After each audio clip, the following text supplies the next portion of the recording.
यदि इस जन्म में ऐसा नहीं किया तो बहुत पछताना पड़ेगा। बस दिन जा रहे हैं, दिन जा रहे हैं। रोज 2-4 बार दिन में ऐसी तैयारी होती है, जाना है, श्री जी के पास जाना है। हमें प्रतिपल ऐसी तैयारी में रहना है जैसे किसी को विदेश जाना है, अभी मकान भी बेच देते हैं, खेती भी बेच देते हैं, अब तो यहां रहना नहीं, जाना है। ऐसे ही अभी क्या समर्पण में कमी रह गई? कुछ अपना तो नहीं रह गया है, कहीं किसी का कर्जा तो नहीं है, कुछ देना तो नहीं है, कुछ लेना तो नहीं है, बिल्कुल फाइन, रोज का रोज बराबर, पता नहीं कब चलना हो। इसलिए बिल्कुल तैयारी रखो, ना किसी से द्वेष, ना किसी से राग। इसी जन्म में ऐसी स्थिति बना ले, ना कोई अपना ना कोई पराया, निरंतर भजन तो जीवन मुक्त है। श्रीपाद कह रहे हैं, अब मैं अपना जीवन व्यर्थ करने वाला नहीं, इस विष्ठा पात्र शरीर को मैं मानने वाला नहीं। यही परम उपदेश मां ने अपने पुत्र को दिया था। कोई बिरला ही मां होती जो ऐसा उपदेश देती है। जब बालक हुआ मदालसा जी के, और वो थोड़ा विवेक, तो छोटी सी बात में जैसे रो देना, तो उन्होंने कहा, क्यों रोता है रे? शुद्धो सिरे तात नतेस्ति नामो, बहुत सुंदर। कृतम हिते कल्पनयाधुनैव पंचात्मकम देहमिदं न तेस्ति नैवाश्रुतम रोदसी कश्य हेतो। बेटा, धन्य है ऐसी मां जो अपने बेटे को ऐसा उपदेश करे। नहीं तो कितने ऐसे नौजवान भाई जो सत्संग सुनकर उत्साह में भरकर विषयों का त्याग करके घर गृहस्थी में ही रहकर भजन करना चाहते, पूरा परिवार उनका विरोध करने लगा। कैसा परिवार है? नरकगामी बनाने के लिए उत्साहित हो, और अपने बेटे को परम पद में, सबसे ऊंचे पद में बैठने के लिए जब वो तैयारी कर रहा है तो तुम उसे गिरा रहे हो। तुम मां हो, पिता हो, सुहृद हो या दुश्मन हो। जाके प्रिय न राम वैदेही तजिए ताहे कोटि बैरी समझद्य परम सनेही। कोई भी हो, भगवत मार्ग मत छोड़ना, बड़े भाग्य से प्राप्त होता है। ये सब माया के पार्षद हैं जो मना करते हैं कि भजन न करो, पाठ न करो, सेवा न करो। देखो, असत क्रियाओं को मना नहीं करते, गंदी क्रियाओं को मना नहीं करते, भगवत क्रियाओं को मना करते। और धन्य है माता मदालसा जिन्होंने कहा, क्यों रोता है?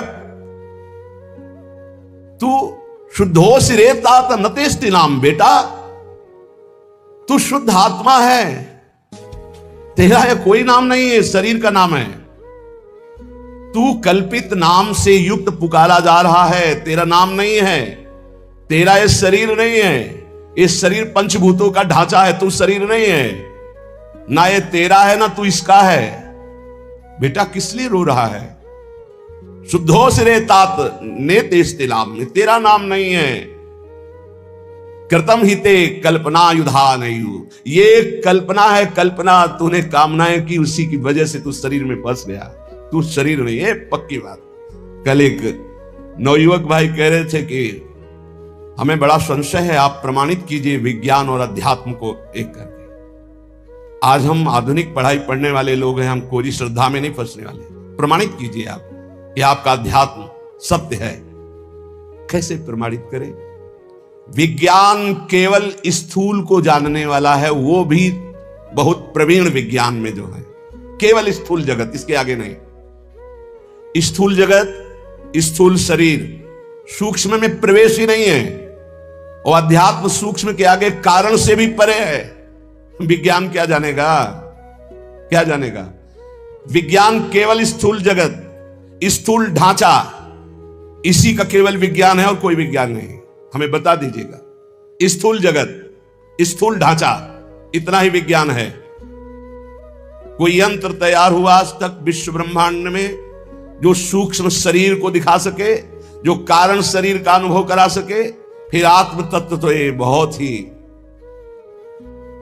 स्थूल जगत, जैसे कहा जाता है कि चंद्र लोक गए, मिथ्या।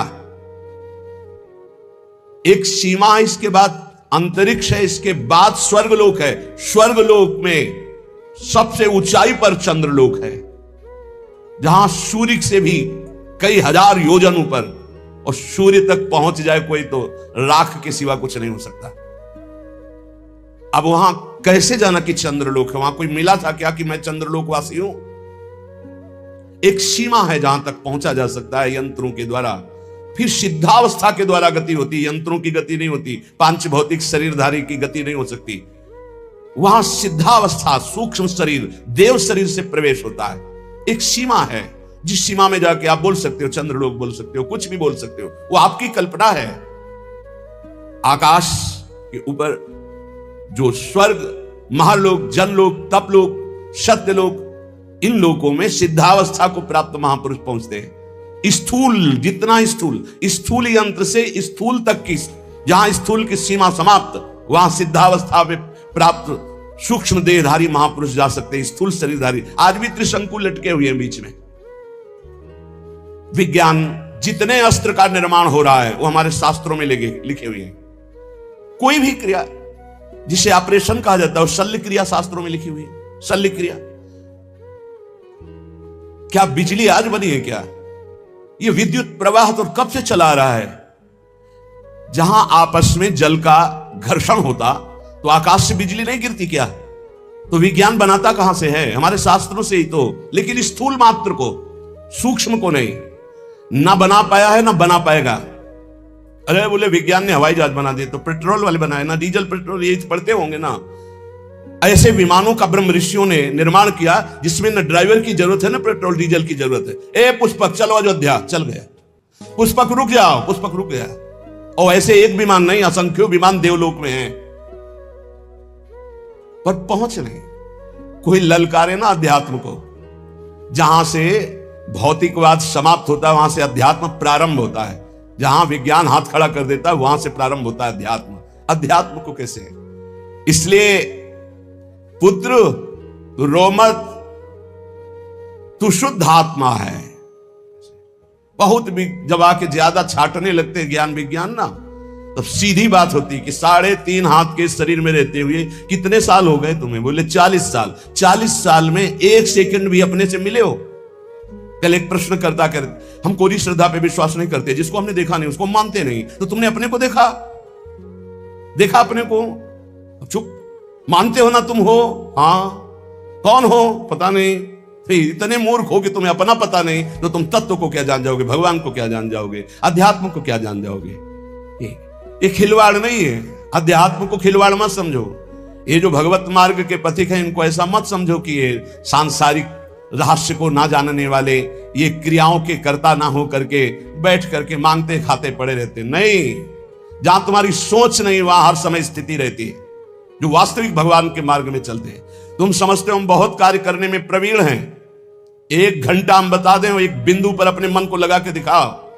1 घंटा काम करके दिखाओ जो 24 घंटे किया जाता है। जो संत महात्मा 24 घंटे कार्य करते हैं, तुम 1 घंटा करके दिखाओ। क्या? सर्वस्व भूल करके, देह भाव को भी भूल कर, एकमात्र सच्चिदानंद में हाहाकार मचा देगा। मन हाहाकार मचा देगा। हाँ, इसे लगा सकते हो 1 घंटा टीवी चला के हाथ में माला लेके। 1 घंटा देह भाव का विस्मरण करके परमात्मा तत्व में स्थित होना मजाक समझा जाता है, अध्यात्म को अभी समझा नहीं। शुद्धो सिरे तात न तेस्ते नाम। जो पहले भी था वही मध्य में था, वही अब है, वही रहेगा। उसका ना कोई नाम है, ना कोई रूप है, ना कोई भेष है। वो कौन है?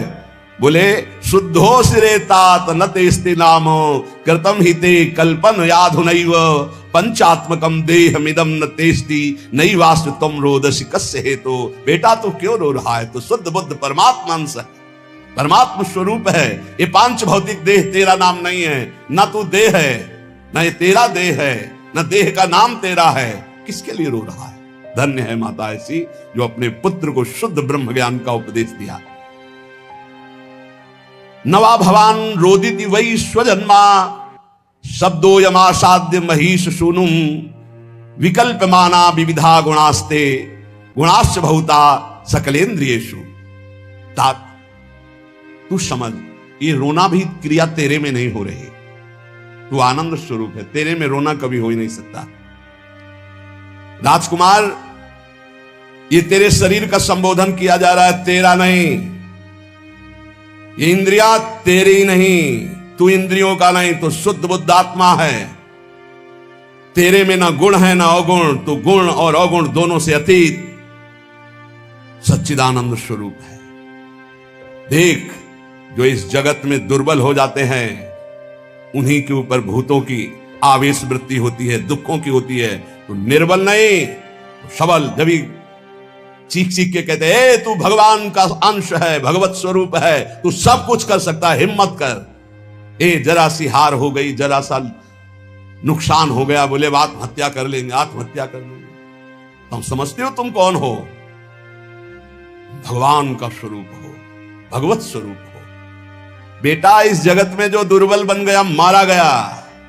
दुर्बल नहीं, कभी परास्त नहीं होना, हारने पर भी परास्त नहीं होना। मैं भगवत अंश हूं। कोटि जन्म लग रगर हमारी, बरौ संभनत रहो कुमारी। करोड़ जन्म तक मैं आराधना करूंगा और अपने इष्ट को प्राप्त करूंगा, मैं परास्त होने वालों में नहीं। ऐसा ये अन्न जल खान पान तेरा नहीं है, प्राणों का पोषण है। धन्य है मां, कैसा सुंदर वेदांत। पांच भौतिक शरीर की पुष्टि होती है इन अन्न जल और भोजन पदार्थों से, तेरी नहीं। तू शुद्ध आत्मा है, तुझे किसी भी पौष्टिकता की जरूरत नहीं। ना आत्मा की वृद्धि होती है, ना क्षय होती है, वो एक रस होता है। तू अपने इस देह रूपी चोले को आज ही मरा हुआ मान ले, जीर्ण शीर्ण मान ले, मोह मत कर। शुभाशुभ कर्मों का परिणाम ये देह है, तू नहीं। बिल्कुल अमृतमय बात। यही गंगा किनारे का जीवन था जो मदाल शाह जी का उपदेश है। कोई जीव तेरे पिता के रूप में प्रसिद्ध है, कोई जीव पुत्र के रूप में, कोई जीव तेरी माता के रूप में, कोई जीव स्त्री के रूप में, कोई मेरा कह के अपनाया है, कोई मेरा नहीं ये कह के त्यागा गया, पराया है। बेटा, ये सब नानात्व माया का रूप है, तो शुद्ध परमात्मा स्वरूप है। कोई किसी का माता पिता भाई बंधु नहीं, एकमात्र परमात्मा विराजमान है। ये मायाकृत नानात्व है। ये समस्त भोग, यदि तू भोक्ता बनेगा तो दुख भोगेगा, सुख नहीं। जिसे तुम सुख समझते हो, ये सुख की छाया है, समझ पड़ती नहीं, यही गिरधर की माया है। दुख भोगेगा अगर भोक्ता बनेगा। ये मूढ़ चित्त मानव उद्धार करने के लिए अपना आया है, पर वो भोगों में फंस के फिर मलिन हो जाता है, सोचता मैं सुख प्राप्ति का उपाय कर रहा हूं। बेटा, जो विद्वान है वो कभी अंतःकरण को मोह से आच्छादित नहीं होने देता, वो कभी भोग जनित सुखों को सुख नहीं मानता, इसलिए कभी दुख नहीं भोगता। बेटा, कभी दुख में नहीं भोगना, तुझे महासुख में निमग्न होना है। बेटा, इस मार्ग में चलने पर काम वेदना पीड़ित करती है। किसी का मुस्कुराना, किसी का रूप प्रदर्शन करना, ये हड्डी और मांस और चमड़े के लेप का प्रदर्शन है। मां बोल रही है मदाल शाह। किसी का मुस्कुराना, किसी का हाव भाव प्रकट करना, बेटा ये हड्डी के ऊपर लगे हुए मांस और चमड़े की चमक का प्रदर्शन है। तुम जिसे कहते हो बहुत सुंदर है, बहुत बढ़िया नेत्र है, बहुत सुंदर कपोल है, ये मायाकृत रचना है, कुछ नहीं है। मांस का लोथड़ा है, अंग प्रत्यंग ऊपर चमड़ी का लेप है क्या? नरक तुल्य ये शरीर, नरक तुल्य शरीर, बहुत सुंदर। बेटा, तुमने ध्यान दिया, राज परिवार में जन्मे हो, जब सवारी पर चलते हो तो सवारी और होती, तुम और होते हो। ऐसे ही बेटा, ये शरीर तुम्हारी सवारी है, ये शरीर और है, तुम और हो। सवारी में बैठा हुआ जैसे ये नहीं मान लेता कि मैं सवारी हूं, ऐसे बेटा इस शरीर में रहते हुए तो कभी मत मान कि मैं शरीर हूं। ये देह दृष्टिगोचर होता है, जो दृष्टिगोचर हो रहा है ये मायाकृत है, इसलिए मूर्खता का त्याग कर। धन्यो सिरे, धन्य है तू, मेरा पुत्र बना है, ब्रह्मबोध संपन्न ये माता है। हर पुत्र को भगवत प्राप्त महात्मा। जब आखिरी पुत्र को राजा ने कहा कि मुझे दे दो, मेरा भी अधिकार है जैसे माता का अधिकार है, तब उससे कहा कि बेटा मैं तुम्हें परम हित की बात बता रही हूं, प्रतिदिन बिना ब्रह्म ऋषियों को भोजन कराए भोजन मत पाना। ये उनके लिए उपदेश है जो गृहस्थ धर्म में, इनको तो सबको बैरागी बनाकर ब्रह्मबोध प्राप्त करा दिया। माँ ही परम गुरु हुई। बड़ी महिमा है इस मदालसा माता की। धन्य है कोई ऐसी माता होती होंगी जो अपने पुत्र को भगवत प्राप्ति का, कि अब बेटा तुझे किसी और माँ की गर्भ में नहीं जाना पड़ेगा। मैं प्रण करती हूं, अपने पति से कहा था मदालसा जी ने, अगर मेरे गर्भ में जो भी जीव आएंगे तो उनको ब्रह्मबोध करा के ही छोड़ूंगी, दोबारा किसी माँ के गर्भ में जाए ऐसा नहीं होने दूंगी। जब आखिरी पुत्र को रोक लिया तब उन्होंने कहा, बेटा बिना ब्रह्म ऋषियों को भोजन कराए भोजन मत करना। बंधु बांधवों की इच्छाओं को पूर्ण करने की में तत्पर रहना। किसी की जैसे पदार्थ हैं, वस्तुएं हैं, पहले अपने बड़े बुजुर्गों को, बालकों को, सबको देके फिर प्रयोग करें। अपने हृदय में सदैव सबकी भलाई का ध्यान रखना। गृहस्थ धर्म में रहते हुए ये बातें समझ लीजिए। धन्य है वो जिनकी रसोई में कोई अतिथि रोज पाते रहते, संत महात्मा वैष्णव जन। इसीलिए ब्रजवासी जन धन्य है। 2500 संत जो है रोज माँ धुकरी मांगते इनके दरवाजे में। अब तो कलिकाल का समय आ गया तो गांव नगरों में अब वैसी लाभ वृत्ति नहीं रह गई, क्योंकि संत जन धाम और तीर्थों का आश्रय लेके भजन करने लगे। अब भ्रमण करें तो लोग कहते हैं बच्चा चोर है, मार डालते हैं, घेर लेते हैं, लाठियां चलाते हैं। कैसा प्रभाव कलयुग का है। अरे ऐसे घेर के सैकड़ों लोगों ने मिलकर के संतों को मारा कि पूछो मत, जैसे कोई जंगली जानवर आ गया हो। अरे भाई, यदि तुम्हें लगा कि ये चोर है या ये अमुक है तो तुम्हें बंदी बना लेना चाहिए, कमरे में बंद कर देते, दिन में आप जांच करते। तुम इतने लोग थे, ऐसे कैसे मार दे। तो आजकल भ्रमण का भी समय नहीं रह गया। नहीं तो पहले सब नगर गांव को सौभाग्य मिलता था, दंडी सन्यासी वैष्णव जन जा जाकर के भिक्षान्न पाते, उनकी बुद्धि शुद्ध होती। अब वो भी नहीं सौभाग्य गृहस्थों को रह गया। कहीं कहीं ऐसा सौभाग्य जो सदैव अपनी रसोई में बने हुए अन्न को गौग्रास निकालता है, पक्षियों के लिए निकालता है, अतिथि को भोजन कराता है, उसकी गृहस्थी पावन हो जाती है। गृहस्थ धर्म उसका पावन हो जाता है। अपने मन में सदैव श्री हरि के नाम का चिंतन करना, उनके ध्यान में रहना, काम क्रोधादि इच्छाओं शत्रुओं को गृहस्थी में रहते हुए जीत लेना, और माया का आवरण तुम्हें ढक न पाए इसलिए सावधान रहना। जो धन के लिए धर्म का आश्रय लेता है, धन के लिए धर्म का आश्रय लेता है, उसका धन उसके परिवार की उन्नति कराता है।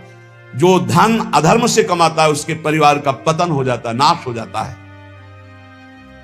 धन का प्रयोग सदैव दूसरों के सुख के लिए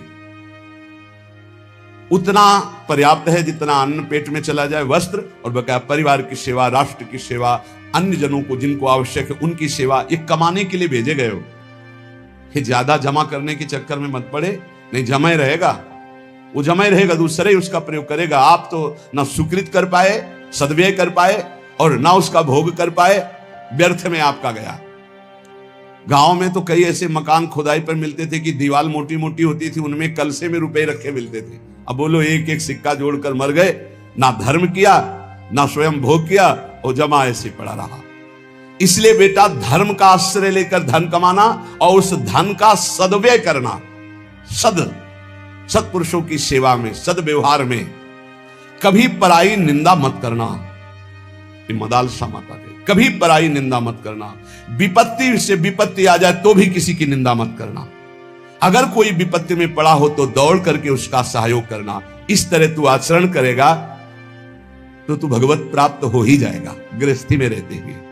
संगः सर्वात्मना त्याज्यः सचेतुम न शक्यते शाश्वतभिः सकर्तव्यः सतां संगो हि भेषजम् कामा सर्वात्मना हेयो हातुं चेत् शक्यते न सः मुमुक्षां प्रति तत्कार्यं सैव तस्यापि भेषजम्।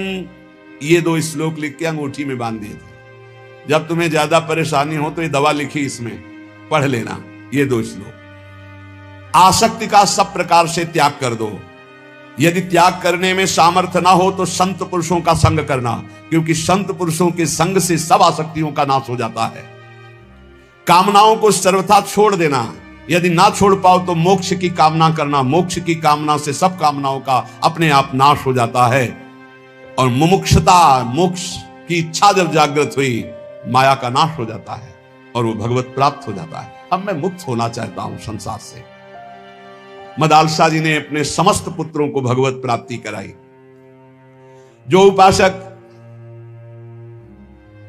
भगवत तत्व में स्थित होना चाहता है तो गुरु शुश्रूषणम सत्यम अक्रोधो दानमेव च एतत् चतुष्टयम् ब्रह्मन् शिष्टाचारेषु नित्यदा। जैसे शब्द सुने गए और वो हृदय में जाकर हमारी व्याकुलता पैदा कर दें। जैसे आज सुना कि तू देह नहीं, शुद्ध बुद्ध आत्म तत्व है, हर विकार इससे मिटाया जा सकता है। पर वो टिके कैसे? वो शब्द हमारे अंदर जाकर के टिके कैसे? तो कह रहे ये चार बातें जिनमें हैं तो परमार्थ के शब्द अंदर गूंजने लगते हैं और उसका परिवर्तन कर देते हैं। सबसे पहले संत कृपा होती है, तभी वो शब्द हमको सुनने को मिलते हैं। कभी कभी ऐसा होता है कि पूर्ण भ्रष्ट आदमी के कान में भी जो भगवान के भजन में मगन संत जन है, उनकी जब बातें पड़ती तो जबरदस्ती उनका परिवर्तन कर देती है। उनका पावर जो भजन का है, कृपा का है गुरुजनों के, वो शब्द के साथ जाता है और जीव का परिवर्तन कर देता है। और उससे आगे बढ़ने के लिए जैसे दिखा गया 4-6 महीने तो ठीक चला, हम फिर फिसल गए। वो उनके वचन का पावर आपको बिल्कुल नार की स्थिति से ऊपर उठाया था। अब आपको संभल के चलना पड़ेगा। ऐसा नहीं कि जीवन भर बस वो काम कर जाएगा, नहीं, एक बार आपको निकाल के अब फिर दलदल में गिरोगे जाके तो मरो, आगे ठीक से चलो। ये चार बातें जिसके जीवन में है वो अपने भजन को बढ़ाएगा, भजन को बचाएगा और भजन को पचा लेगा। गुरु आज्ञा में रहना, सत्य क्रिया, सत्य विचार, सत्य भाषण और क्रोध ना करना और दूसरों को अभय दान देना, भगवान नाम सुनाना, ये चार बातें बहुत जोर की, जिसमें जीव का परम कल्याण हो जाता है। वेद का सार है सत्य, सत्य का सार है जितेंद्रियता और जितेंद्रियता का सार है त्याग, वैराग्य, उपरति। त्याग भोगों की इच्छा पर भोगूंगा नहीं क्योंकि भगवत प्राप्ति करनी है। वैराग्य भोगने की इच्छा ही नहीं रही। उपरति भोग ही है, ऐसी वृत्ति ही खत्म हो गई। यह है संपूर्ण वेदों का सार। जो न्याय युक्त कार्य हो, जिसको महापुरुषों ने किया है, जिसका विधान किया, वही कार्य किया जाए, मनमानी कोई कार्य ना किया जाए। यदि मनमानी कार्य किया गया तो उससे लाभ नहीं होगा। आजकल बहुत मनमानी हो रही है, बहुत मनमानी। कोई किसी ना तो निगमागम शासन स्वीकार किया जा रहा है, वेद का शासन, और ना वेदज्ञ महापुरुषों का शासन स्वीकार किया जा रहा है। सब मनमानी करने में स्वतंत्र हैं। गुरु बस इस बात का कि तुम मंत्र हमें दो, हम 50 को और देते हैं, बस इस बात के लिए गुरु मंत्र दिया, उसका साक्षात्कार किया, इसके लिए नहीं। इसके लिए तो गुरु की अधीनता स्वीकार करनी पड़ेगी। कह रहे कि यत् करोत्य शुभम कर्म शुभम वा यदि सत्यम अवश्यम तत्समाप्नोति पुरुषो नात्र संशयः। होश में तुम जो कर्म करोगे शुभ या अशुभ तुम्हें भोगना पड़ेगा, कोई मिटा दे ऐसा समर्थ नहीं है। देख लो भाई, कोई मिटा दे ऐसा समर्थ नहीं। वो केवल वही मिटा सकते हैं जिन्होंने पूरी सृष्टि की रचना की, श्री भगवान, दूसरे की सामर्थ्य नहीं। इसलिए हमें विश्वास नहीं है। ये इसलिए बता रहे, करे यत् करोत्य शुभम कर्म शुभम वा यदि सत्तमम अवश्यम तत्समाप्नोति पुरुषो नात्र संशया। अवश्य भोगना पड़ेगा जो कर्म किए हैं। इसीलिए हम कह रहे हैं किसी पर ये मत सोचो कि तुम्हारे कर्म को कोई नष्ट कर देगा। कोई नहीं, कोई नहीं। भगवान के पिता दशरथ जी का ये कर्म श्रवण कुमार का धोखे में बद हो जाना क्या नहीं मिटा सकते थे? उनके पिता ने शाप दिया, जैसे मैं पुत्र वियोग से मर रहा हूं ऐसे तू तड़प करके मरेगा। वैसा ही पूज्य महाराज दशरथ जी हा राम कह करके प्राण त्यागी। इसलिए बहुत होश में अगर गलत कर्म करोगे तो उसको भोगना पड़ेगा। और ये भ्रम छोड़ दो कि कोई तुम्हारे दान पुण्य सेव संतरा देने करके तुम कोई जंतु रंतुर बंधवा कर अपने पाप कर्म को मिटा दोगे। मुझे समझ में नहीं आता, क्योंकि हमारा शास्त्र ऐसा नहीं कहता। बड़े बड़े महापुरुषों को भोगना पड़ा है, और उनकी तो बात क्या, जो ईश्वर कोटि के है, फिर साधारण ही कैसे मिटा सकते हैं। यत् करोत्य शुभम कर्म शुभम वा यदि सत्तमो। भाई ध्यान करो, कोई भूल करके पाप मत करो, नहीं तो उसे भोगना पड़ेगा। अवश्य अवश्य भोगना पड़ेगा। कोई नहीं मिटा सकता, संसार में कोई नहीं मिटा सकता। इसलिए सताम धर्मेण वर्तेत क्रियाम शिष्टवदाचरेत असंक्लेशेन लोकस्य वृत्तिम लिप्सेत वै द्विज। जो सत्पुरुषों ने आचरण किए हैं, जो सत्पुरुषों ने आचरण का विधान किया है, उसके अनुसार जो आचरण करता है वो धर्म है, और धर्म करने वाला कभी दुखी नहीं होता। तो आप कहोगे धर्मराज युधिष्ठिर को 12 वर्ष का वनवास, 1 वर्ष का अज्ञातवास मिला, धर्म करना क्या? वो तो धर्मराज हैं। तो जुआ खेलना अधर्म है, उपहास करना किसी का अधर्म है, किसी को नीचा दिखाना अधर्म है, अधर्मियों की सभा में बैठना अधर्म है। कई तरह की बातों का अधर्म होता है। जान रहे हैं कि महाराज धृतराष्ट्र इस समय अधर्म से युक्त हैं, तो उनकी आज्ञा का पालन नहीं करना चाहिए। जान रहे हैं कि छल कपट अधर्मी शकुनी है, पासा वो चल रहा है, जीत उनकी हो रही, खुला अधर्म, खुला अधर्म का खेल हो रहा, कैसे स्वीकार कर लिया? और द्वित कीड़ा अधर्म है। मदिरा पीना, व्यभिचार करना, मांस खाना, द्वित कीड़ा करना, ये सब एक लाइन में रखा गया है। इसीलिए महाराज को 12 वर्ष का वनवास, 1 वर्ष का अज्ञातवास भोगना पड़ा। सत्पुरुषों द्वारा पालित धर्म के अनुसार बर्ताव करे। जो संत पुरुष आचरण करने का विधान करते हैं, शास्त्र विधान करता है, वैसे ही कभी दुख नहीं मिलेगा। ध्यान रखना, अधर्म करने पर ही दुख का परिणाम भोगना पड़ता है। ये जो हमारे नाना प्रकार के शारीरिक मानसिक क्लेश हैं, ये हमारे पाप कर्म का परिणाम है। भली भांति कोई भी कर्म करने के पहले विचार करो, तो अंदर से सबके भगवान सदगुरु रूप में बैठकर उत्तर देते हैं कि तुम गलत करने जा रहे हो, मत करना। दूसरे लोगों के किए हुए कर्म को देखकर मत करो। बहुत लोग ऐसा करते हैं। अब तो सब नरक जाएंगे, तुम भी जाओगे क्या? तुम सत्संगी हो, तुम्हारा विवेक जागृत होना चाहिए। सब अगर 1000 लोग हैं, 1000 गलत कर रहे हैं, तो एक सही चलो तुम अपने मार्ग पे, 1000 का अनुसरण नहीं करना। जीवन निर्वाह के लिए ऐसी वृत्ति अपनाओ जो धर्म पूर्वक हो, तो तुम सुखी रहोगे, तुम्हारा परिवार सुखी रहेगा। सब तरह से सावधान रहो कि तुम्हारे घर में अधर्म का 1 रुपया ना आने पावे। सावधान रहो। जैसे कुछ लोगों की मान्यता है कि संत जन अधर्म पचा सकते हैं। भीष्म पितामह जैसा महात्मा कोई होगा, 12 वैष्णवाचार्यों में है भीष्म जी, और अखंड बाल ब्रह्मचारी, और अखंड चिंतन करने वाले भगवान का। और दुर्योधन का अन्न खाया, उन्होंने स्वीकार किया, बताया द्रौपदी को कि उस समय मेरी बुद्धि निर्णय करने में असमर्थ थी, क्योंकि मैं दुर्योधन का अन्न खाया था। अगर अधर्म का रुपया चला जाए तो महात्मा की भी बुद्धि को कमजोर कर दे, भ्रष्ट कर दे, फिर गृहस्थों की बात क्या। अधर्म के धन से बचना चाहिए। अधर्म का अन्न जो है वो बहुत हानिकारक है। इसलिए गृहस्थी में ये लोग सोचते हैं रुपया आना चाहिए, चाहे जैसे आवे। फिर जो रुपया आया 1 लाख, और फिर घर में जो 10 लाख निकालने का वो बनाएगा हिसाब किताब। अमुक को ये रोग हो गया, अमुक जब ये नष्ट हो गया, अमुक ये हानि हो गई। इसलिए हमारा शास्त्र कहता है सर्वोपायस्तु लोभस्य, सब उपाय करो कि लोभ से कोई अधर्म का धन ना आ जाए तुम्हारे घर में। सावधान रहना। कितने पवित्र होते हैं पुराने लोगों के विचार। हमने देखा है, एक बार 100 रुपया का अन्न बिका और 110 रुपये आ गए। अब सोचो 100 रुपया का अन्न और 10 रुपये आ गए तो काफी लाभ की बात है। लेकिन जब वहां गिना गया घर में और 110 आया, तो जो घर के मालिक थे उन्होंने कहा बिल्कुल इसी क्षण जाओ और ये पूरा रुपया उनको दिखाओ कि इसमें 10 का 1 नोट ज्यादा था, ये 100 देखो है, आपने रुपये दिए, हमारा 100 का अन्न बिका, 10 वापस करके आओ। 10 वापस करके जब आए तब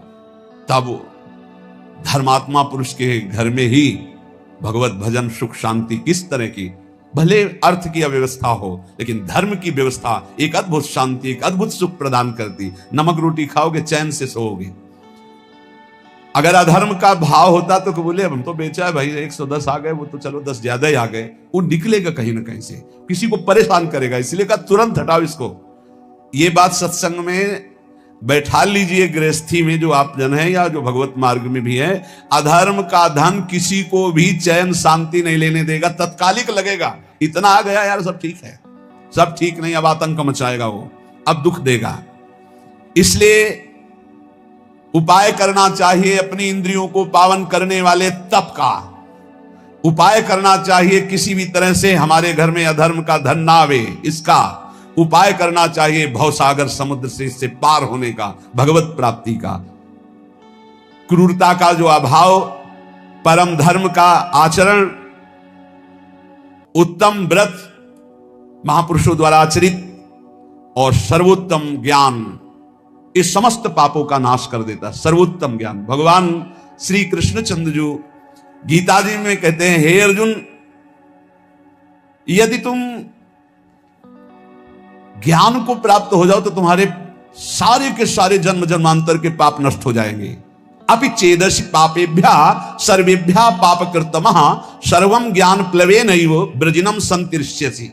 अगर तू सब पापियों में भी अधिक पापी है तो भी तू ज्ञान के द्वारा निसंदेह संपूर्ण पाप समुद्र से अच्छी तरह तर जाएगा। पक्की बात है। यहां ज्यादा दिन नहीं रुकना। भगवान ने भी अवतार लिया तो यहां शरीर का अंतर ध्यान लीला करनी पड़ी। तो तुम्हारा शरीर कैसे, तुम्हारा तो विनाशी है, वो तो संपूर्ण विनाशी स्वरूप से प्रकट हुए। सच्चिदानंद रूपाय विश्वोत्पत्त्यादि हेतवे तापत्रय विनाशाय श्री कृष्णाय वयम नुमः। जब उनको अपने दिव्य स्वरूप का अंतर ध्यान लीला करनी पड़ी तो तुम्हारा तो पार्थिव स्वरूप में मिटिया मेट तो होगा ही, आज नहीं तो कल। तो तैयारी कर लो। कल एक भगत जी कह रहे थे, डिप्रेशन में पहुंच गया हूं। क्यों भाई पहुंच गए? समस्याएं इतनी संसार की हो, जब मरने की बात आती तो जी घबरा रहा है।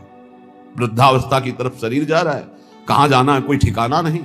एक जीव घबरा रहा है कि सब हमारा छूट जाएगा, जो जो हमने किया हमका।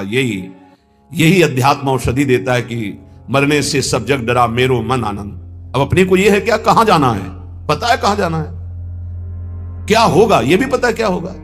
अपने को क्या डर है, क्योंकि अपना पास बन चुका है, अपना पता है हमको अमुक जगह जाना, पता है हमारा पहले से वहां बुक हो चुका है सब। अब क्या परेशानी। मरने का मतलब है पुराने कपड़े को छोड़ करके दिव्य वस्त्र प्राप्त करके और बहुत बड़े घराने में प्रवेश करना, बहुत बड़ी जगह। तो खुशी होती ना। पुराना कमरा जो टपक रहा हो पानी बरसने में, वो छोड़कर एक दिव्य महल में आपको जाना, तो खुशी होगी कि नहीं होगी? आपको आनंद होगा। तो आपको मरने का आनंद इसलिए नहीं है क्योंकि आपने अपनी मरने की व्यवस्था नहीं की, जीने भर की केवल की। मरने की तो याद की नहीं, मरने की व्यवस्था की नहीं। अब जीने का एक निश्चित समय है, नियत श्वासें हैं और वो खर्चा हो गई। अब घबराहट पैदा हो रही, कहां जाऊंगा, क्या करूंगा। तो उन्होंने कहा आप क्या उपाय, हमका हमारे घर में रह लो, दोस्ती कर लो। तुमने अपना घर तैयार नहीं किया तो मेरे घर में रह लो। बोले हाँ ऐसा तो हो सकता है। तुमका राधा राधा जपो, हमारे घर में आ जाओगे। राधा हमारा घर इतना बड़ा है कि ब्रह्मा ने जितनी सृष्टि रची है वो सब सृष्टि हमारे साथ चले तो भी वहां जगह खाली है। इतना बड़ा घर है। कर्तुम अकर्तुम अन्यथा कर्तुम सर्व समर्था सा ईश्वर। ऐसे ईश्वर को भी जो अपने अधीन किए वो वृंदावन धाम है, अपनी शोभा, अपनी संपत्ति, अपने आनंद से। पर ये हमारे घर में उसी का प्रवेश होगा जो केवल हमारे घर के दरवाजे पर रहे। आन द्वार के मोहि न जानती, ध्यान रखना। ऐसे को ये घर नहीं प्राप्त होता। अगल बगल की आवाजें आएंगी, कितनी देर खड़े हो गए? बोले घंटों खड़े हो गए। 2 मिनट में आओ, इधर माला माल कर देंगे। यहां घंटों खड़े क्या कर रहे हो? अगर कदम बढ़ा दिया तो आधी छोड़ पूरी को धावे, पूरी मिले ना आधी पावे। बहुत सावधानी की जरूरत है। आन द्वार के मोहि न जानत। हमारे घर का परिचय वही जान सकता है जो हमारे दरवाजे पर अनन्य हो गया। दरवाजा किसका है? अलवेली सरकार का। तो दरवाजे का स्वरूप क्या है? राधा राधा राधा। इसीलिए रसना कटो जो अन रटो, मेरी जबान कट जाए जो और कुछ रटे। बस इसी अनन्यता से दिव्य भाव, दिव्य देह, दिव्य कुंज निकुंजों का अनंत काल तक के वास मिल जाता, अनंत काल तक के लिए। विश्वास करो, यह हम ऐसे कोई हंसी मजाक में नहीं कहते हैं। नहीं नहीं, समुद्र से 10-5 टैंकर निकाल दिया जाए, जल तो कुछ कमी पड़ेगी क्या? और एक टंकी से 1 गिलास भी निकालोगे तो उतना अंतर पड़ जाएगा। जिसको अपने तप के द्वारा दूसरे के कल्याण की बात होती है वहां फर्क पड़ेगा, और जहां करुणा समुद्र से वहां कोई फर्क नहीं पड़ता। सच्ची मानिए, हमारी स्वामिनी जी ने जिता दिया। स्वामिनी जी का ऐसा स्वभाव है, अंदर की बात तुम्हें कहते हैं, जैसे अत्यंत लाडला पुत्र हो अपना और खूब वैभव संपत्ति हो तो जिधर अंगुली करे वही खरीद के उसे दे दिया जाएगा। नहीं मम्मी ये, बोले कितने का है? बोले दीजिए। और बेटा? बोले ऐसे रसिकों को प्यार करती लाडली जो। बोलो, बोले ये, बोले चलो निकल। और बोले ये सब, बोले ठीक है पास। ऐसा स्वामी, उन्हीं के स्वभाव के। और ये स्वभाव आचार्य से परिचय मिलता है।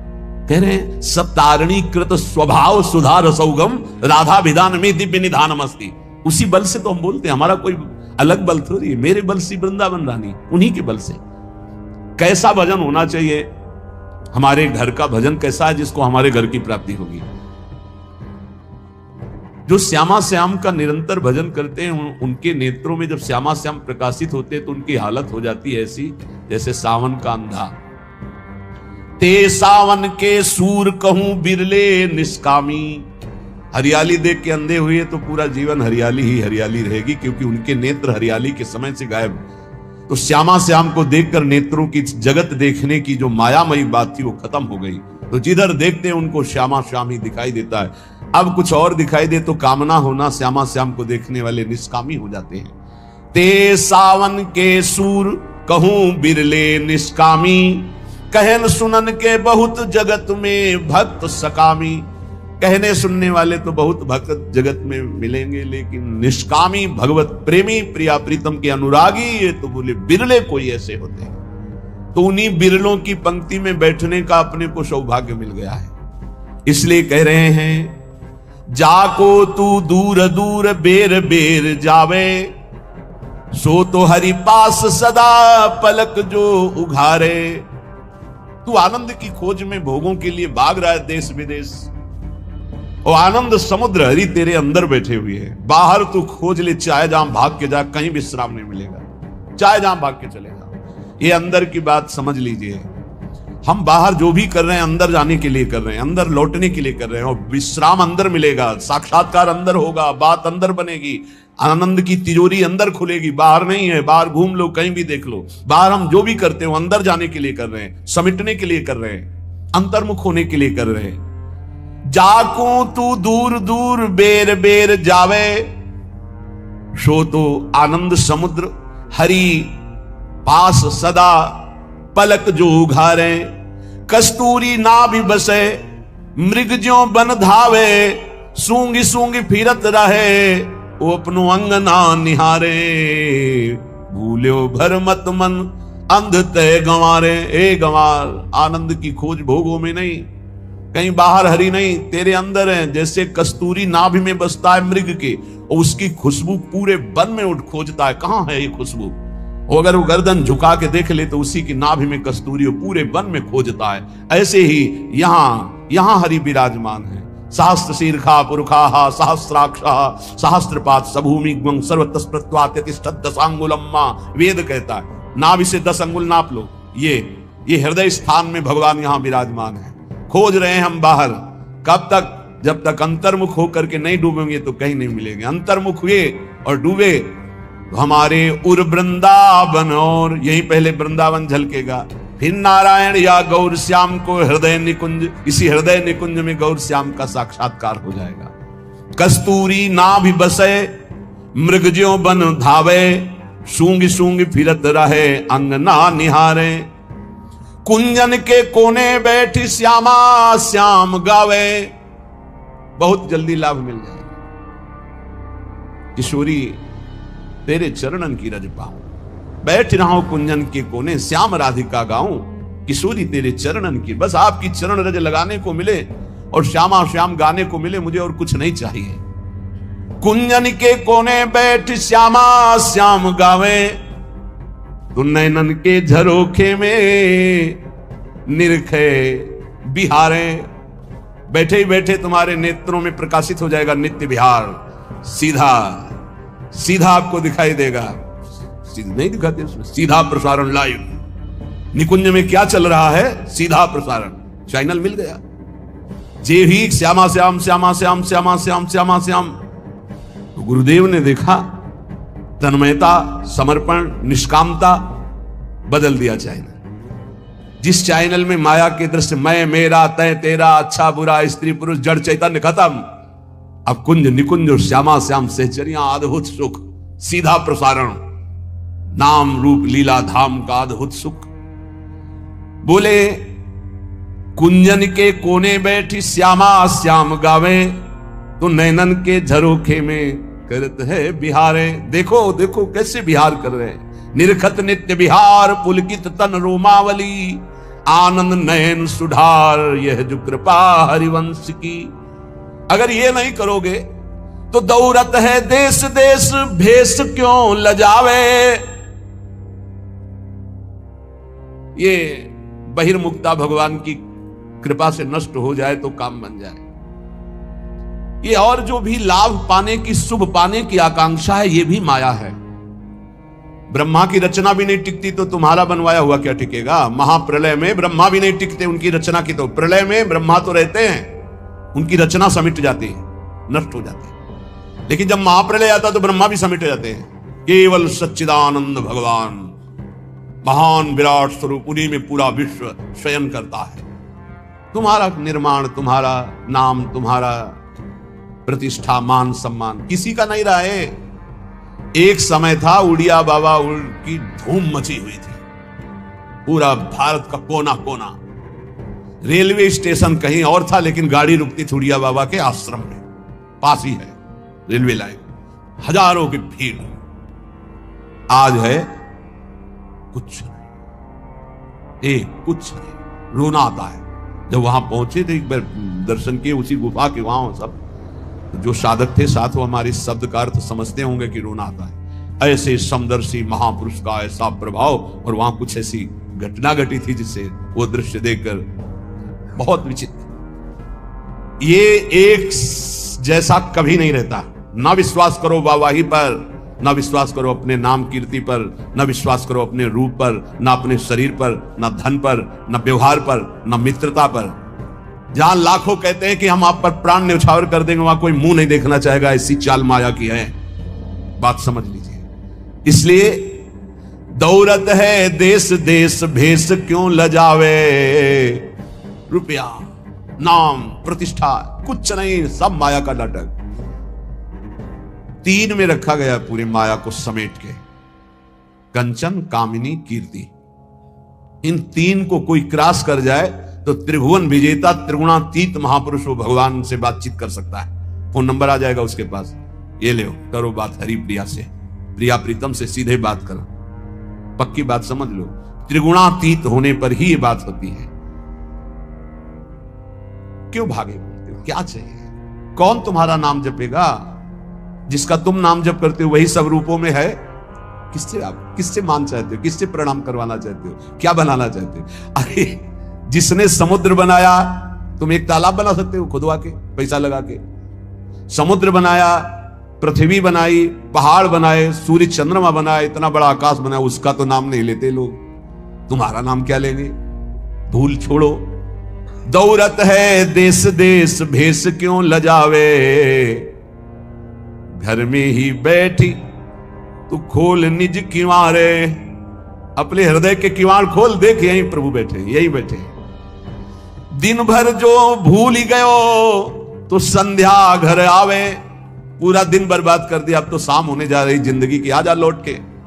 राधा राधा राधा, ये जीवन की शाम अब व्यर्थ ना होने पावे। नहीं, वो अंधेरी रात आ रही है कि फिर नहीं हो पाएगा कुछ। अभी दिन है, चादर धो लो, अंधेरे में नहीं धो पाओगे। अंधेरी बहुत खतरनाक है। जहां ये योनि छूटी मनुष्य शरीर की, फिर तो कोई बस नहीं, बस भोग ही भोग है। शुभ अशुभ कर्मों के थपेड़े खाता हुआ जीव भटकता घूम रहा है। कैसी कैसी लीलाएं हैं, देख देख करके हृदय कांपता है। बस मान जाओ, प्रार्थना मान जाओ तो बात बन जाएगी। पूरा दिन निकल गया तो अब शाम सुधार लो। 50 वर्ष बीत गए, 40 वर्ष बीत गए, 70 वर्ष बीत गए, अब जितनी श्वासें हैं, मरोगे ये तो जान ही लो, अमरौती तो नहीं पिए हो ना। शरीर तुम्हारा नष्ट होगा पक्का मान लो, तो राधा राधा जमा कर लो बैंक में।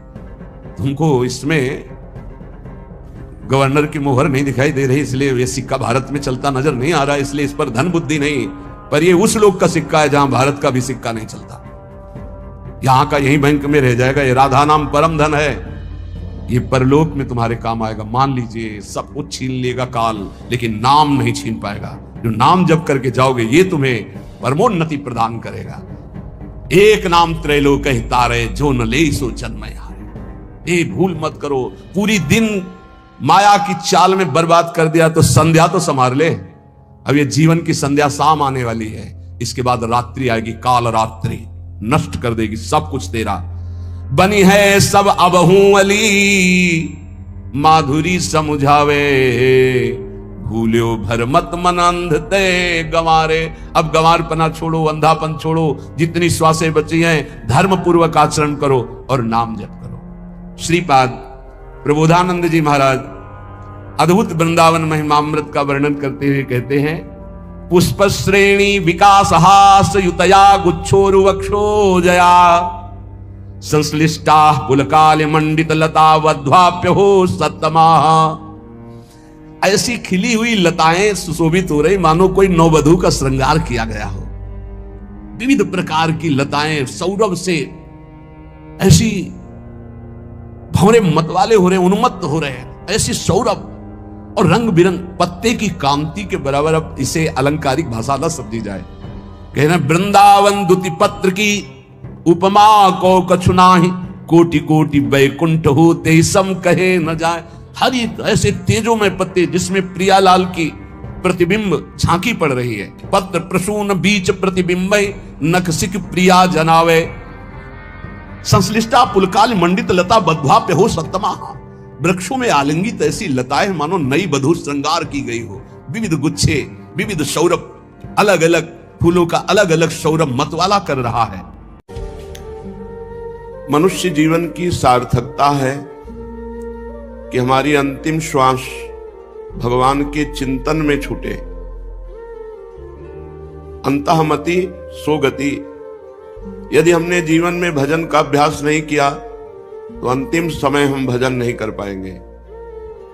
जो पहले से अभ्यास करते हैं उनका चिंतन भगवान स्वयं बन जाते हैं। जैसे अंतिम समय में मूर्छावस्था होती है, बहुत दुख का समय होता है, उस समय हमारी इंद्रियां, मन, बुद्धि भगवान के चिंतन करने की योग्यता खो देती है। जीवन भर भगवान का आश्रय लिया, जीवन भर भगवान का भजन किया, तो अंतिम समय में भगवान की कृपा, भगवान का स्मरण बन जाती है।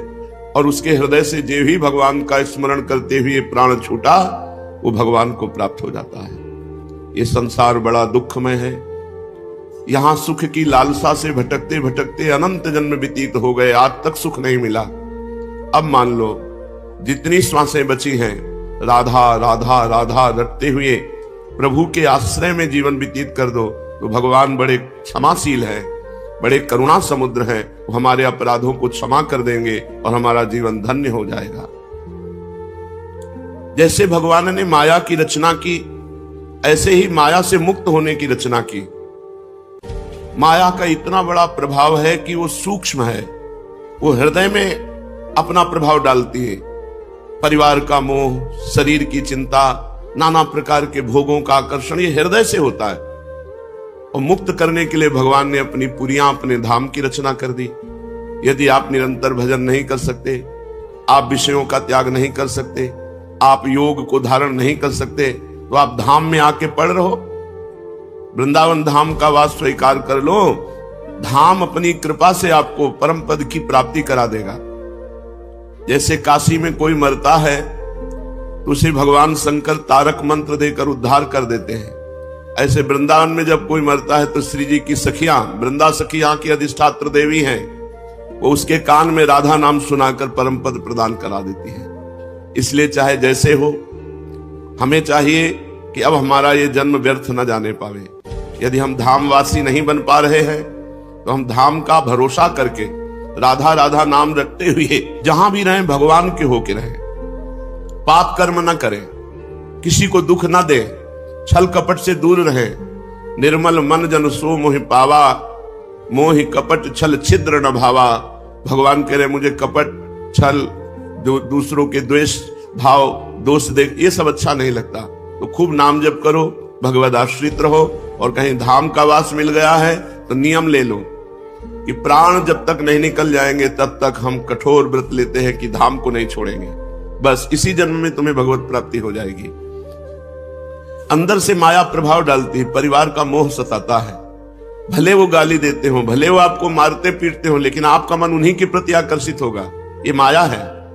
कोई बुद्धिमान पुरुष अपने अंतिम अवस्था का विचार करके, अपने परिवार के मोह का त्याग करके, सब ममता बटोर करके भगवान के चरणों में समर्पित कर देता है, वो मुक्त हो जाता है। बस यही कठिनता है जननी जनक बंधु सुत दारा, तन धन धाम सुहृद परिवारा, सबकी ममता ताग बटोरी, मम पद मन ही बांध बर डोरी। ये सबसे कठिन काम है। सबसे प्यार स्नेह ममता समेट कर एकमात्र भगवान के चरणों में लगा दे, हर समय नाम जप करे, भगवान के आश्रित पड़ा है, मुक्त हो गया।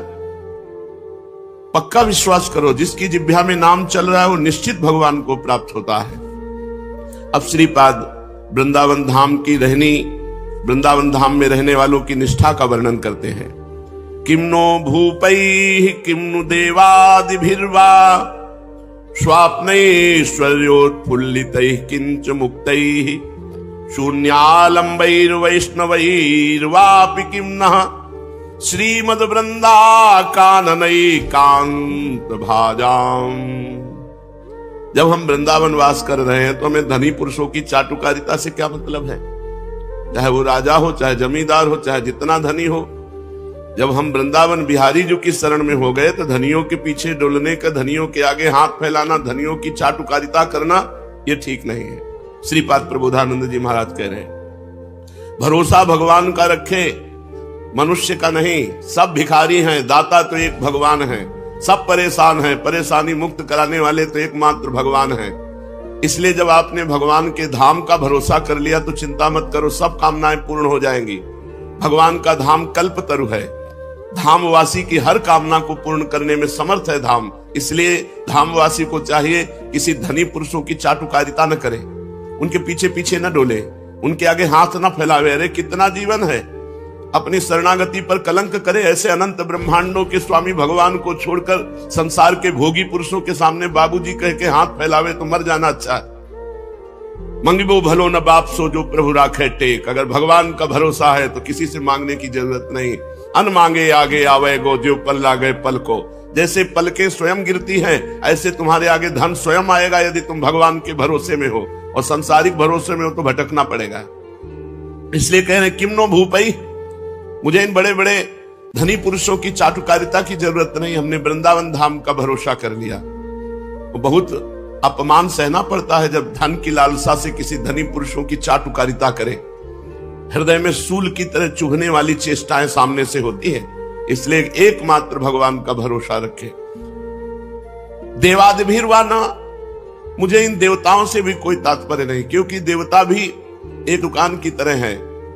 हमारे पुण्यों का फल दे सकते हैं, इसके आगे नहीं देवता दे सकते। उदार तो भगवान है, जो चाहे वो कर सकते हैं। देवता नहीं कर सकते कि जो चाहे वो कर दे। देवता तो नियम में बंधे हुए हैं। जैसे राजकीय कर्मचारी उतना ही कर सकता है जो उसके कानून और विधान के अनुसार है। देवता मोक्ष नहीं दे सकते, देवता प्रेम नहीं दे सकते, देवता हमारे कर्म बंधन नष्ट नहीं कर सकते, देवता हमारे संचित कर्म भस्म नहीं कर सकते, देवता हमें क्षमा नहीं कर सकते। ये सब एकमात्र श्री भगवान करते हैं। इसलिए कहते हैं मुझे देवताओं से क्या प्रयोजन। और जो मुक्त हो गए हैं उनसे क्या प्रयोजन, क्योंकि वो तो मुक्त हो गए हैं, वो तो ब्रह्म स्वरूप हैं, उनसे किसी से मतलब नहीं, उनकी दृष्टि में द्वैत नहीं। और जो वैकुंठाभिलाषी है उनसे भी मुझे क्या मतलब। मुझे मतलब उनसे है जो वृंदावनवासी हैं, जो प्रिया प्रीतम के प्रेम के पिपासु हैं, जो हर समय राधा राधा रटते हैं। मुझे ऐसे प्रेमी भक्तों का संग चाहिए। शम सर्वेषाम अप्रयासेन दात्री द्वत्रि कांति प्रेम पात्रैक पात्री आनंदात्मा शेष सत्वा निधात्री श्री वृंदाटव्यस्तुमेंधस्य धात्री। वृंदावन में ऐसे रहे जैसे मां की गोद में रहा जाता है। परम पावन धाम है, यहां हम मलमूत्र का त्याग करते हैं, यहां हम थूकते हैं, नहाते हैं। और प्रिया प्रीतम का निज महल है। तो जैसे हम मां की गोद में शौच कर देते कोई अपराध नहीं, मां की गोद में लघु शंका कर देते कोई अपराध नहीं, ऐसे हम वृंदाटवी मां की गोद में रह रहे हैं। और अंधा बन के रहे। यहां अंधा किसी के दोष दर्शन न करे, किसी की निंदा न करे, किसी के आचरण न देखे कि अरे ये तो वृंदावन वास करते हुए ऐसा करता है। यदि आप किसी के दोष देखेंगे तो वो दोष आप में आ जाएंगे और निंदा करने का आपको पाप लगेगा।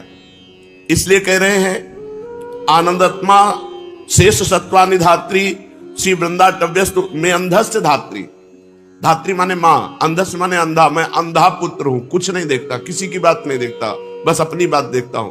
मेरे में क्या कमियां हैं ये दूर करना है, दूसरे में क्या कमी है भगवान जाने। भगवान उसको जैसे चला रहे वो चल रहा है। हमें किसी की निंदा करने का अधिकार नहीं है। अगर हम निंदा करते हैं तो पर निंदा के कीते आवत नहीं कछु हाथ, मूर्ख पर्वत पाप को ले चल अपने साथ। जो दूसरे की निंदा करते हैं वो दूसरों के पाप की गठरी अपने सिर पर बांधकर नरक की यात्रा करते हैं। इसलिए वृंदावन रहना है तो अंधा बन के रहना है। आंख होते हुए भी हमें सब में भगवत भावना करनी, किसी के दोष दर्शन नहीं करने। और जब हम इस तरह वृंदावन वास करते हैं तो वृंदावन वो सुख प्रदान करता है जो किसी साधना से नहीं मिलता। क्या? प्रिया प्रीतम श्यामा श्याम के चरणों की प्रीति वृंदावन अपनी तरफ से प्रदान करता है। वृंदावन प्रभाव सुन अपनो ही गुण देत, जैसे बालक मलिन को मात गोद भर लेत। जैसे मलिन बालक को माँ गोद में उठा लेती, उसकी मलिनता नहीं देखती, ऐसे वृंदावन वासी को वृंदावन उठा लेता है और प्रिया प्रीतम के चरणारविंद में पहुंचा देता है। इसलिए कह रहे हैं निखिल जीवों को आनंद प्रदान करने के लिए द्वार खुला हुआ है श्री धाम वृंदावन। बस वृंदावन की रहनी आ जाए।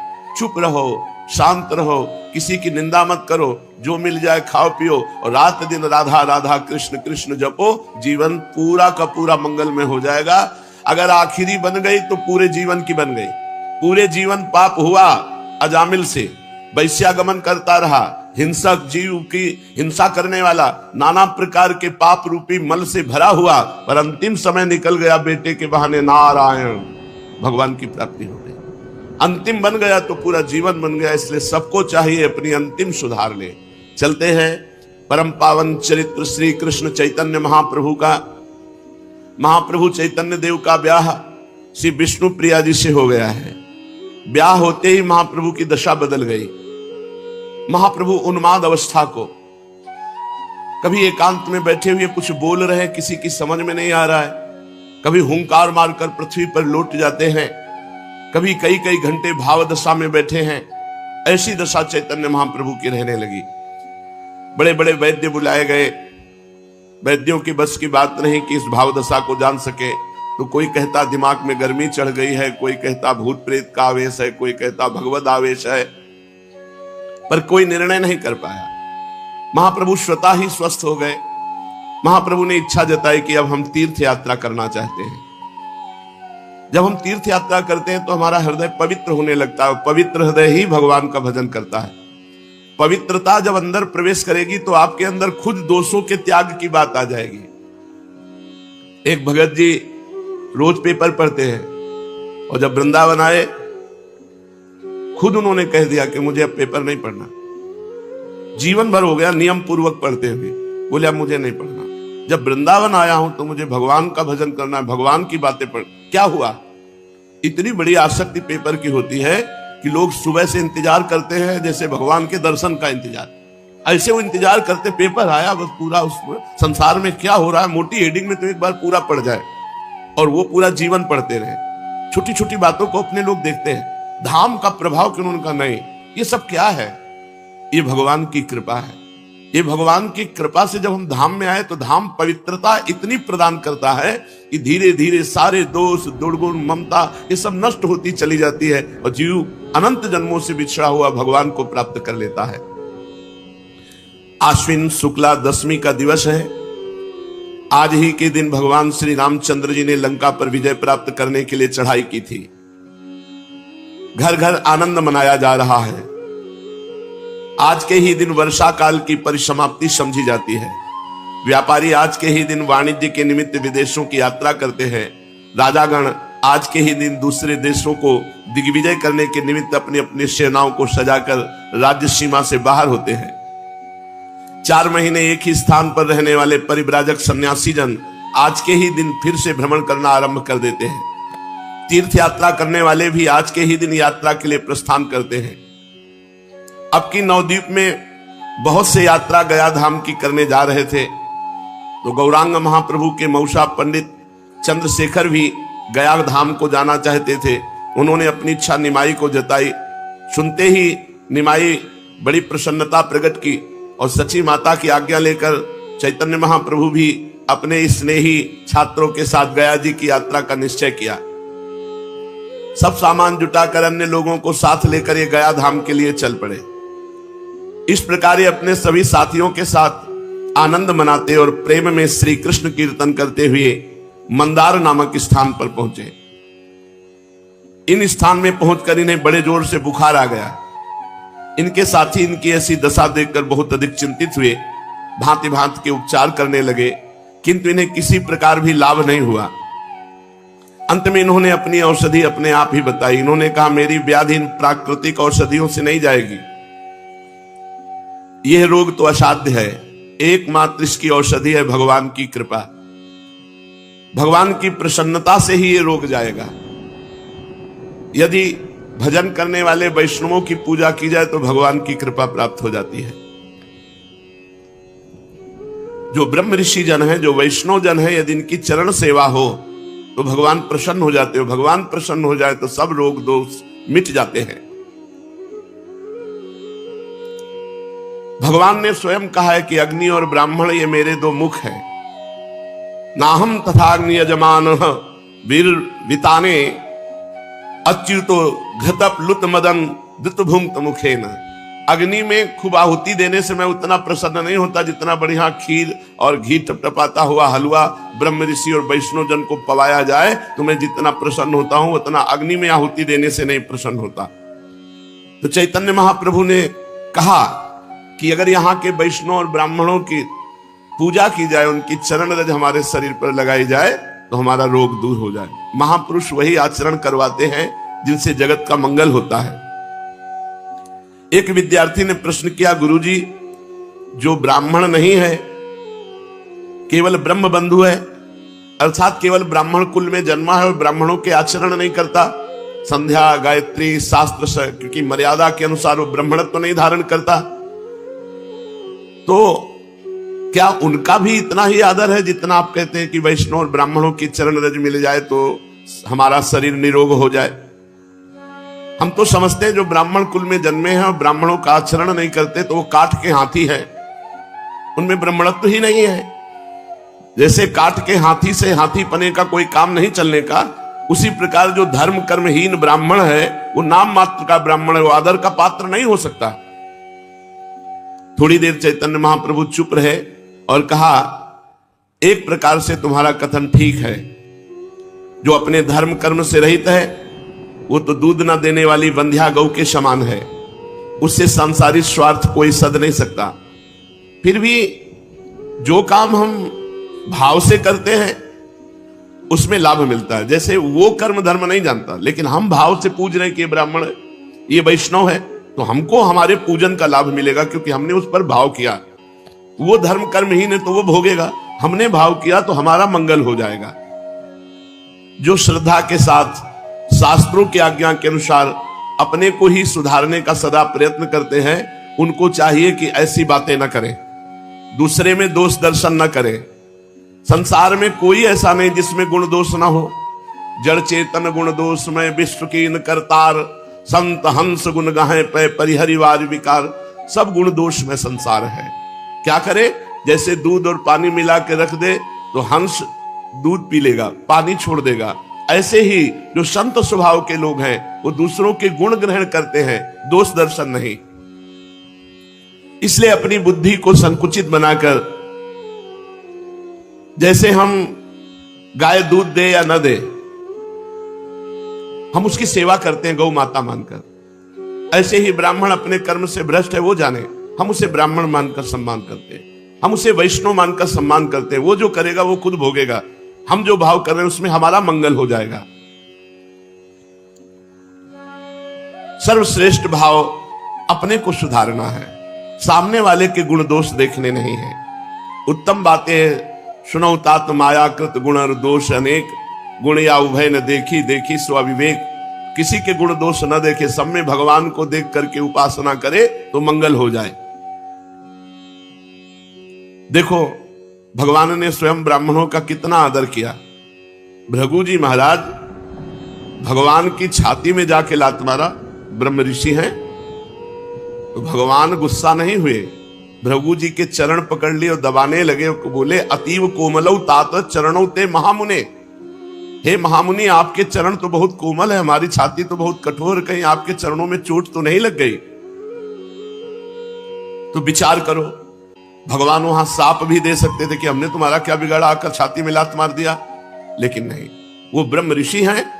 अगर उन्होंने छाती में लात मारा तो भगवान ने हर अवतार तक में वो चरण चिन्ह धारण किया, भृगु चरण चिन्ह।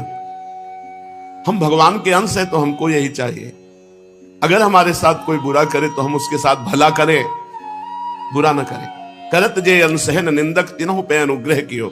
ये बहुत ऊंचे साधक के भाव हैं, जो संसारी मान प्रतिष्ठा तथा धन विषय भोगों की इच्छा को सर्वथा त्याग कर एकमात्र भगवान की कृपा को ही अपने जीवन का चरम लक्ष्य समझकर सभी कार्यों को करते हैं, वही ये धारण कर सकते हैं, अन्यथा नहीं।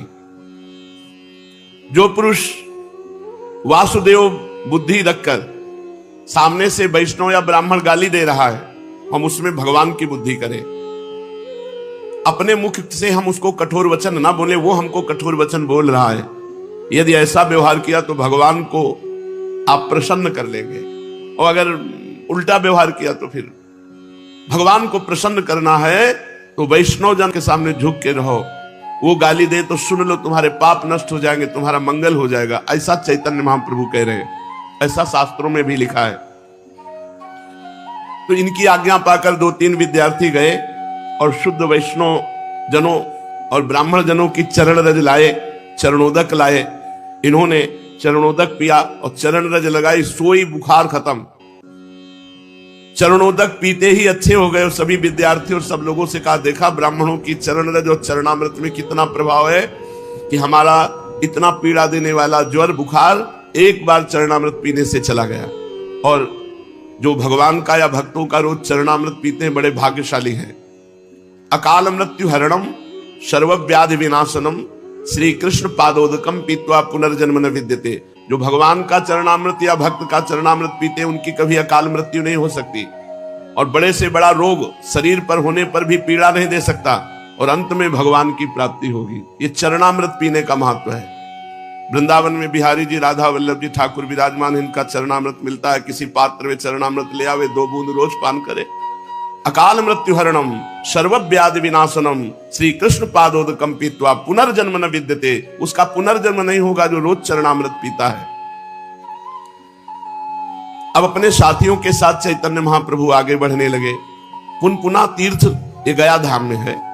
वहां पहुंचकर सब लोगों ने पुनपुन नाम की नदी में स्नान किया और सभी ने अपने अपने पितरों का श्राद्धादि कार्य कराया। इसके अनंतर सभी श्री गया धाम में पहुंच गए। ब्रह्मकुंड में स्नान किया। देव पितृ श्राद्धादि करके चैतन्य महाप्रभु अपने साथियों के सहित चक्रवेड़ा के भीतर विष्णु पाद पद्मों के दर्शनों के निमित्त गए। ब्राह्मणों ने पाद पद्मों पर माला पुष्प चढ़ाने को कहा। ये अपने विद्यार्थियों के द्वारा गंध पुष्प धूप दीप माला आदि सभी पूजन की बहुत सी सामग्री साथ लिवाते गए थे। गया धाम के तीर्थ पंडा जोरों से पाद पद्मों का प्रभाव वर्णन कर रहे थे।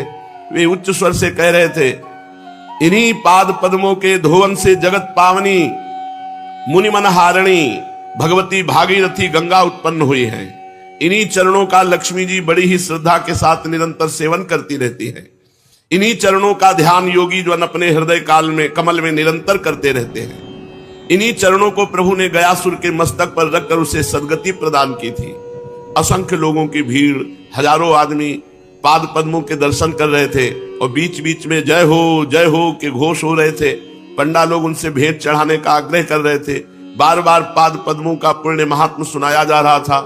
पाद पद्मों का महात्म सुनते ही चैतन्य महाप्रभु आत्म विस्मृत हो गए।